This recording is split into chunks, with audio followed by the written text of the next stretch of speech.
Shalom bien-aimés des méditons ensemble. Nous rendons grâce à Dieu pour ce 28e jour du mois de mars et nous bénissons le couple Cordon qui a renouvelé sa confiance en portant son choix sur nous pour la facilitation de la méditation de ce vendredi 28 mars 2025.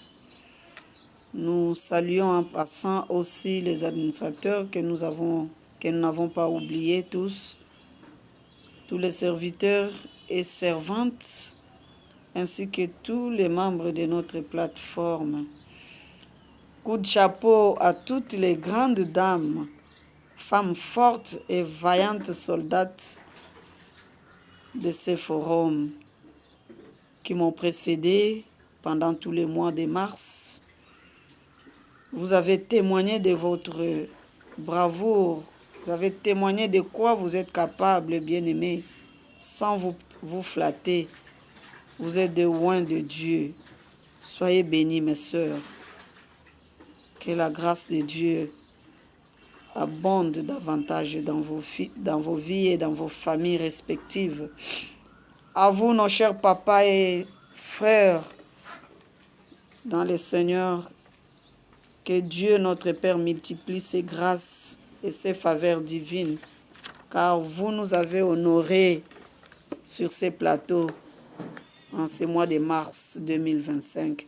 Et nous sommes bénis par votre accompagnement et vos encouragements dans l'œuvre de Dieu, dans ces ministères. Je suis Madame Moukanim Solange Bolandongo, votre sœur en la foi, habitant la ville de Kikwit, en République démocratique du Congo. Nous allons méditer les textes de Matthieu, chapitre 18, versets 12 à 20, selon les calendriers de la Ligue pour la lecture de la Bible, et nous aurons à partager des questions, soit la question 2, celle qui nous demande: est-ce que ces passages m'apprennent quelque chose sur Dieu le Père, Dieu le Fils et Dieu le Saint-Esprit? Aussi la question 7, la deuxième, celle qui nous demande: quelle vérité Dieu me révèle-t-il? Et nous n'oublierons pas les questions de routine, les questions qui nous ont toujours demandé: quel verset m'interpelle le plus? Deuxièmement, pour ma prière, y a-t-il quelque chose que Dieu me montre dont j'ai à me repentir? Et ainsi de suite. Cela va constituer pour chacun sa prière personnelle. Prions le Seigneur avant d'y aller. Seigneur, merci notre Dieu. Tu es bon pour nous, Éternel. Toi qui nous as aimés, tu nous as choisis avant la fondation de ce monde. Tu nous as su, Éternel notre Dieu, avant même que la plateforme puisse nous désigner, nous choisir, nous femmes qui avons rencontré la résurrection de Jésus-Christ. Tu nous as déjà désignés, tu nous as déjà bénis afin de porter la bonne nouvelle au monde. Que toute la gloire revienne à toi, Seigneur, notre Dieu. Merci de nous utiliser. Merci de se servir de nous comme un instrument. Merci pour tous les bien-aimés que tu disposes maintenant, partout où ils se trouvent, à t'écouter et à mettre en application cette parole. Merci, Saint-Esprit, pour la disposition du cœur de tout un chacun et de ces moments que tu disposes à nous utiliser. Sois béni, Éternel. Bénis cette grande famille et ces forums pour ta gloire, au nom de Jésus-Christ. Amen. Merci, bien-aimés. Nous allons lire le texte que nous venons d'énoncer tout à l'heure dans Matthieu chapitre 18, le verset 12 à 20. Et nous allons utiliser la version Louis II. Que vous ensemble, Si un homme a 100 brebis et que l'une d'elles s'égare, ne laisse-t-il pas les 99? Ne laisse-t-il pas les 99 autres sur les montagnes pour aller chercher celle qui s'est égarée? Et s'il la trouve, je vous le dis en vérité, elle lui cause plus de joie que les 99 qui ne se sont pas égarés. De même, ce n'est pas la volonté de votre Père qui est dans les cieux qu'il se perde un seul de ses petits. Si ton frère a péché, va et reprends-le entre toi et lui seul. S'il t'écoute, tu as gagné ton frère. Mais s'il ne t'écoute pas, prends avec toi une ou deux personnes, afin que toute l'affaire se règle sur la déclaration de 2 ou de 3 témoins. S'il refuse de les écouter, dis-le à l'Église, et s'il refuse aussi d'écouter l'Église, qu'il soit pour toi comme un païen et un publicain.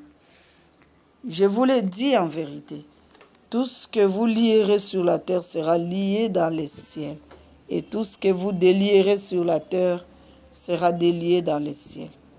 Je vous dis encore que si 2 d'entre vous s'accordent sur la terre pour demander une chose quelconque, elle leur sera accordée par mon Père qui est dans les cieux.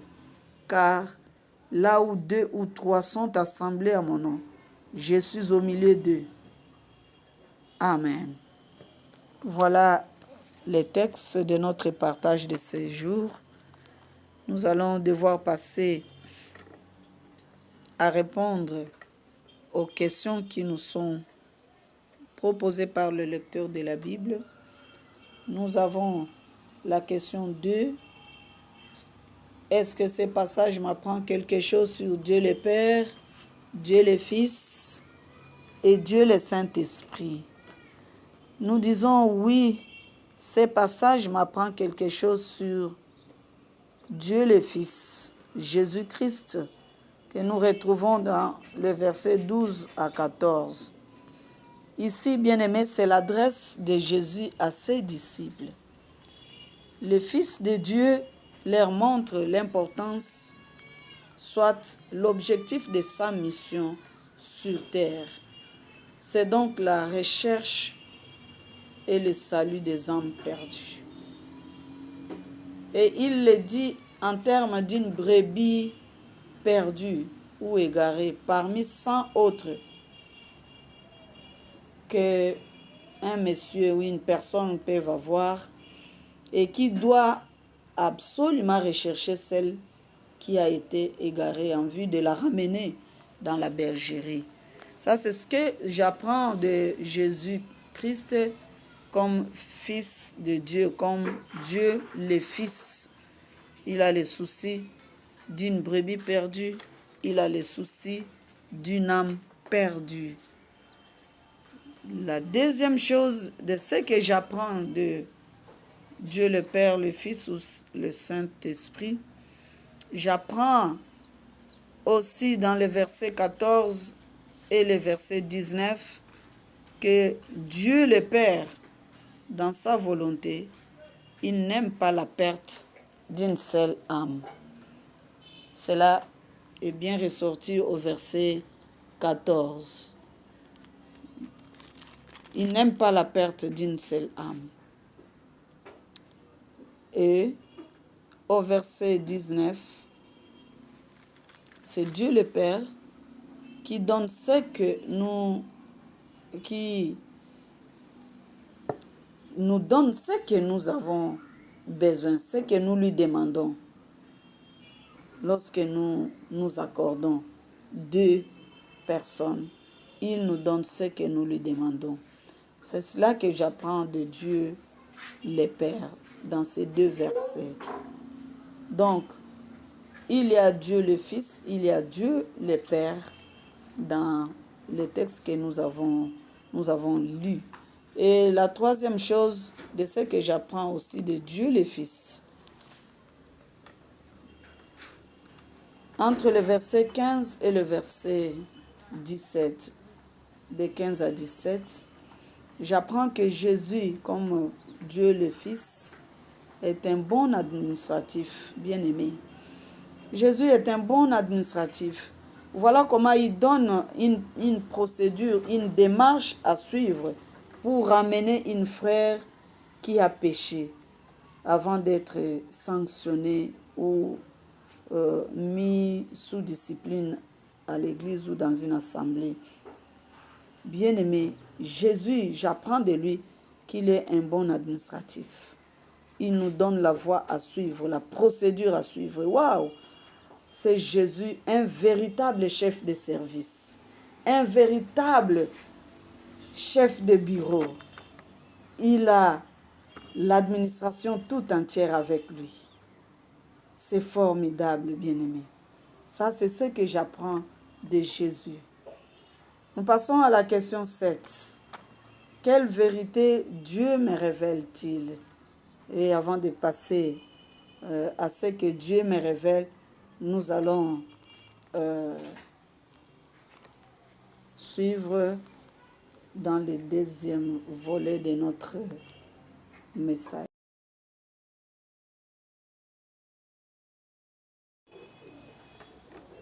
Alors, bien-aimés, je disais que nous passons à la question 7. Quelle vérité Dieu me révèle-t-il? Il y a quelques vérités que je vais décortiquer et vous aurez le temps aussi à me compléter pour enrichir notre partage de ce jour. La première vérité, regardez dans le verset 12 et le verset 14. Il y a une valeur, bien-aimée, que le Seigneur accorde à une âme perdue ou une âme égarée. Le Seigneur lui-même donne une valeur à l'âme perdue par rapport aux 99 autres. Quelqu'un qui a 100 brebis, lorsqu'il y a une qui s'est égarée, le Seigneur accorde une grande valeur par rapport à la multitude. C'est là même où se repose le fondement de la mission de l'Église. Ah, bien-aimés, ne nous contentons pas, chers pasteurs, chers évangélistes, chers responsables des groupes bibliques, des comités locaux, ne nous contentons pas seulement avec ceux que nous voyons venir, ceux qui sont présents tout le temps à toutes nos rencontres, à tous nos rassemblements, à tous nos moments de culte. Ne regardons pas seulement à ceux-là, mais cherchons ceux qui sont égarés. Suivons-les, visitons-les, exhortons-les, car une âme a de la valeur aux yeux de l'Éternel que les 99 autres avec qui nous sommes habitués. La poignée là qui vient toujours, que vous voyez toujours venir. Peut-être que le Seigneur n'est pas content de ceux-là, mais il a le souci de cette âme-là qui ne se présente pas, qui s'est égarée, de cette âme perdue qui doit absolument être retrouvée. Relisons le verset 13. Et s'il la trouve, je vous le dis en vérité, elle lui cause plus de joie que les 99 qui ne se sont pas égarés. Voilà la joie dans le cœur du Seigneur lorsqu'il retrouve une âme qu'il va retrouver, qu'il est allé chercher. Ça fait de la joie dans le cœur de notre Seigneur, dans le cœur de celui, de ce berger qui a perdu une brebis. Ça lui fait la joie. C'est cela que nous devons faire. Ça, c'est une vérité, bien-aimée. Laissez-moi chanter une strophe d'une chanson de ma chorale. C'est en Kikongo, en ma langue, dans la langue de chez nous, bien-aimé. Ne m'en tenez pas rigueur. Sorry. Je vais chanter une strophe seulement. Mameme kuvanda kankama mosi. Kasi mosi sokonda naka. mameme kuvanda kankama mosi kasi mosi kondanaka bumvungitanga kayo yobika luvwa evwa kasi mvungi monaka tantu mingi nakusosa tikumona yo oh kasi mvungi monaka tantu mingi nakusosa tikumona yo bumvungitanga kayo yobika kaluvwa evwa kasi mvungi monaka tantu mingi nakusosa tikumona yo oh kasi mvungi monaka tantu mingi nakusosa tikumona yo. Voilà la mission que le Seigneur nous a confiée. C'est celle de rechercher une âme perdue. Et il en est content lorsque nous la retrouvons. La deuxième vérité, bien-aimée, nous l'avons relevé plus haut, que Jésus est un véritable administratif. Alléluia. Un administratif de talent. Il connaît son administration. Il sait comment gérer ses brebis, son troupeau. Dans sa gestion, bien-aimée, il n'aime pas perdre une seule âme, une seule brebis. Ça, c'est au verset 14. Nous l'avons déjà lu.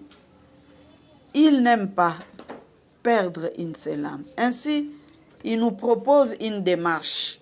Tout en connaissant ces choses, Jésus, qui a dans son cœur les soucis des âmes, parce qu'il est venu, rappelons-nous de la méditation du jour passé, qui a précédé, du verset 1er au verset 11.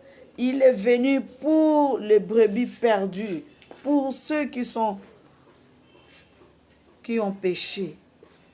Jésus, oh, je salue ma sœur qui nous a conduits hier et qui nous a fait montrer ce que le Seigneur veut pour la recherche de ses âmes.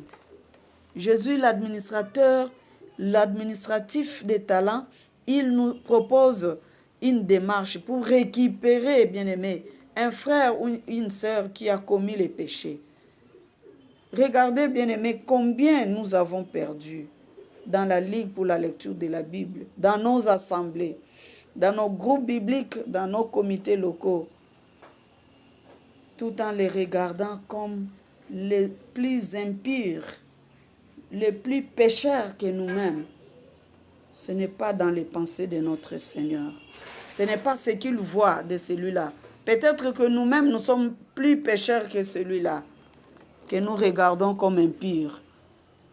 Bien-aimés, quelle procédure avez-vous suivi? Avons-nous suivi pour déclarer sous discipline un frère ou une sœur qui a commis un péché, tel ou tel autre péché? Et c'est que nous visons toujours lorsque nous entendons qu'il est tombé dans l'impudicité, dans l'adultère. C'est ces péchés-là qui nous frappent souvent. Alors que Paul nous dit dans le Corinthiens que les péchés de certains autres sont visibles, mais les autres, nous autres, nos péchés sont là et cachés. Nous commettons si bien des péchés-là, sous coulisses, et personne ne sait les déclarer quand on ne vous a pas vu. Mais nous sommes vite à déclarer les péchés des autres. Bien aimé, le Seigneur lui-même, il a l'amour, la compassion de cette âme-là qui a péché et nous propose cette procédure. Cela doit nous interpeller.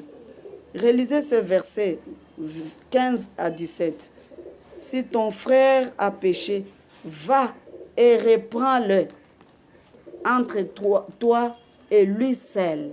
Ça, c'est au verset 15. S'il t'écoute, tu as gagné ton frère.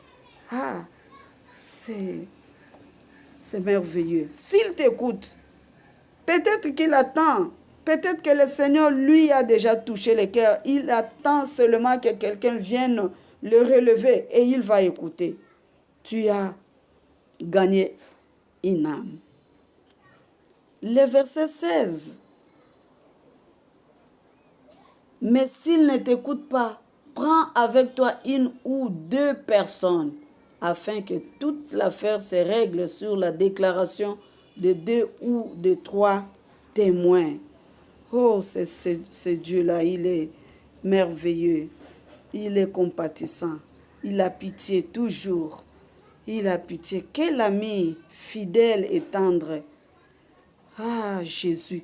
Quel ami fidèle et tendre nous avons en Jésus-Christ, toujours prêt à nous comprendre, à répondre à notre but. Il connaît nos défaillances, nos chutes de chaque jour. Sévérant ses exigences, il est digne en son amour. Bien-aimé, c'est Dieu-là, notre Seigneur, il est amour, il est prêt à nous comprendre. Il connaît nos défaillances, nos chutes de chaque jour. C'est pourquoi il nous demande, il nous révèle cette procédure. Alléluia, il est bon pour nous. Et c'est cela que nous devons faire pour récupérer ceux de nôtres qui ont péché, qui sont tombés. Ne soyons pas vite, ne soyons pas pressés à punir. Suivons ce qu'il dit au verset 17. S'ils refusent de les écouter, dis-le à l'église, la dernière étape. Il a refusé, vous êtes allés avec 2 témoins, dis-le maintenant à l'église. Mais ne sois pas d'abord pressé à aller dire à l'église avant d'amener 2 autres personnes. Et s'il n'écoute pas l'église, s'il refuse aussi d'écouter l'église, qu'il soit pour toi comme un païen. C'est cela que le Seigneur nous demande. C'est cette procédure-là que le Seigneur nous demande. Ne soyons pas pressés. Oh bien-aimés, nous perdons beaucoup de frères parce que nous nous croyons plus spirituels que les autres. Nous nous croyons plus chrétiens que ceux-là, alors que ce n'est pas le cas. Il y en a dans nos assemblées, même pour saluer à la main, comme il en a l'habitude ici chez nous, la salutation fraternelle, c'est serrer les mains. C'est là qu'on sent que vraiment, ce frère m'aime, cette sœur m'aime. Mais il y a des frères qui dévient, vous tendez la main, mais ils dévient parce qu'ils vous trouvent impurs. Vous êtes pécheurs, vous êtes mauvais. Il lui se croit plus chrétien que vous. Notre bien-aimé, le frère Jacques, l'apôtre Jacques, nous conseille dans Jacques chapitre 5, verset 19, il est écrit, « Mes frères, si quelqu'un parmi vous s'est égaré, loin de la vérité, et qu'un autre l'y ramène, qu'il sache que celui qui ramène un pécheur de la voie où il s'était égaré, sauvera une âme de la mort et couvrira une multitude de péchés. » Waouh! Alléluia! Dieu a besoin d'une personne qui va sauver une autre âme égarée. Et s'il la sauve, il a gagné. Il couvrira une multitude de péchés. C'est cela que le Seigneur nous demande. À nous les troupeaux de Dieu, à nous les chrétiens, les croyants, ne soyons pas de ceux qui s'égarent facilement, qui pêchent pour attendre à ce qu'on vienne nous relever, à ce qu'on vienne nous chercher, que les pasteurs, que les anciens, que les diacres viennent pour nous chercher, bien-aimés. Et nous disons, est-ce qu'ils sont venus? Qui est venu me suivre? Qui est venu chez moi pour m'exhorter? Et vous sentez aussi que vous avez péché et vous attendez qu'on vienne vous chercher. Non, ne commettons pas ces erreurs, ces graves erreurs. Ce sont des défaillances que nous commettons.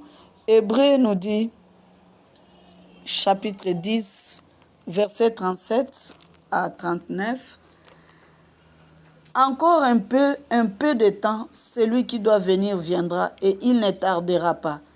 Et mon juste vivra par la foi. Mais s'il se retire, mon âme ne prend pas plaisir en lui. Nous ne sommes pas de ceux qui se retirent pour se perdre, mais de ceux qui ont la foi pour sauver leur âme. Alléluia.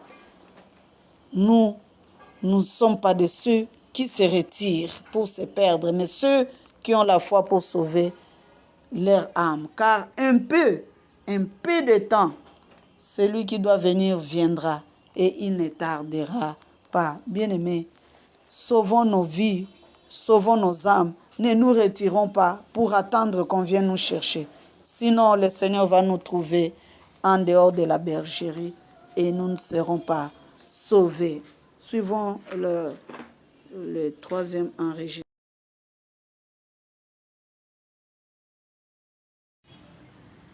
Bien-aimés, une dernière vérité que je partage avec vous, c'est dans le verset 18 et 20.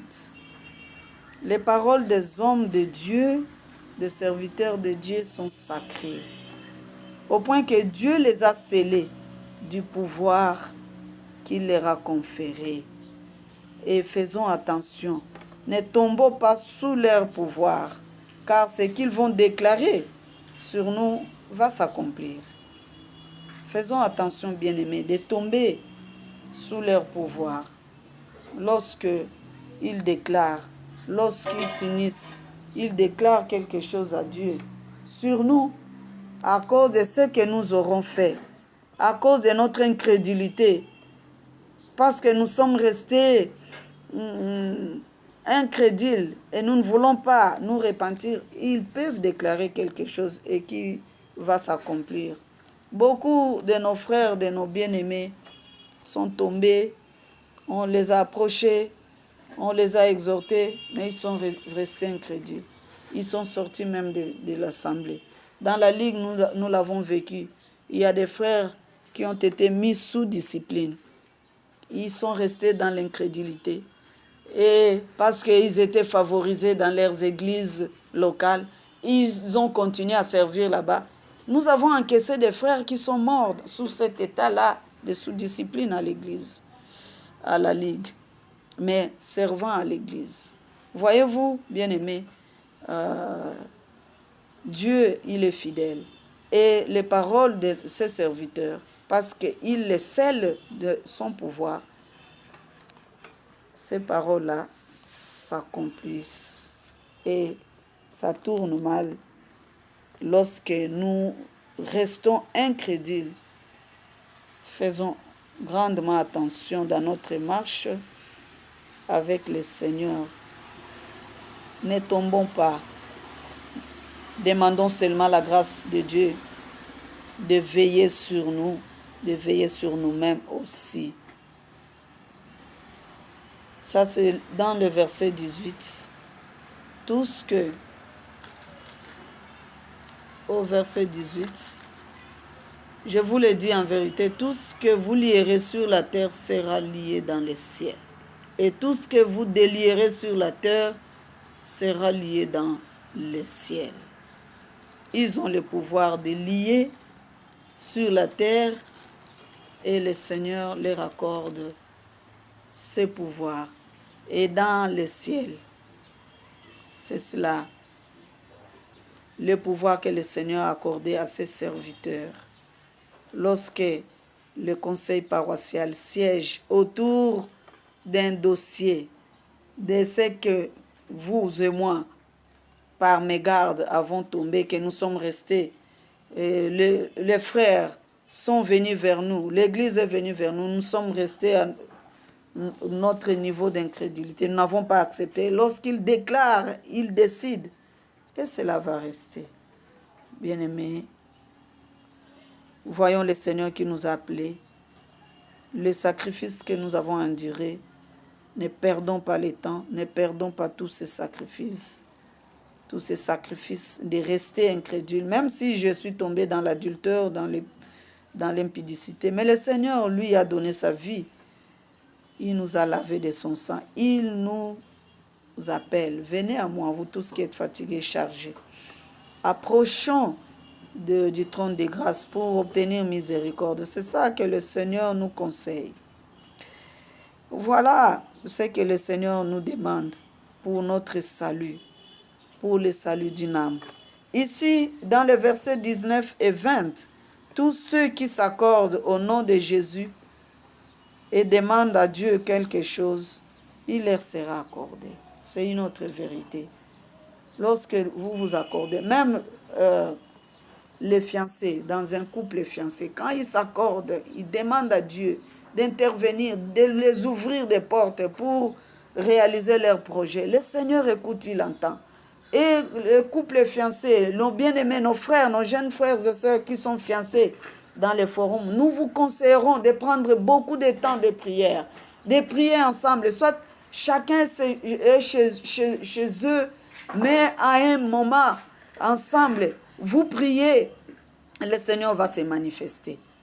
Le Seigneur écoute, il entend, il réalisera votre projet. Le couple marié, prenons le temps d'être ensemble dans le couple, prions ensemble, cherchons la face de Dieu pour les enfants, pour les études des enfants, pour la vie, pour le travail, le chômage dans la famille, dans le foyer, le manque de moyens. Si on s'accorde, papa et maman, le Seigneur écoute, il descend lorsque ce couple-là a la même foi dans le Seigneur, il s'accorde et il demande avec foi, le Seigneur accorde. Les chrétiens dans l'église, quand ils s'accordent 2 ou 3 pour prier en faveur de l'église, le Seigneur entend, il intervient pour propulser, pour booster l'œuvre de Dieu. Les pasteurs avec son conseil, s'il y a collaboration, s'il y a entente, ils s'accordent pour chercher la face de Dieu à tout temps, pour l'œuvre de Dieu, pour les brebis égarées, avant d'aller les chercher. Le Seigneur leur accorde ce qu'ils auront demandé. Des fois, il n'y a pas entente entre le berger et son conseil, ses collaborateurs. C'est pourquoi les choses ne marchent pas. C'est pourquoi il y a blocage, l'église n'avance pas. Et on se contente de ce qu'on a. On se dit, ce que le Seigneur m'a donné, ce sont ceux-ci. Non, bien-aimés, accordons-nous. Relançons les activités d'évangélisation tout en s'accordant entre le conseil et les bergers. Entre les bergers et l'assemblée, nous formons 2 et les choses vont aller. Voilà, bien-aimés, partout où nous sommes, nous devons nous accorder pour chercher la face de Dieu. Non pas seulement dans nos besoins, dans ce que nous désirons, mais aussi pour l'œuvre de Dieu, nous devons nous accorder.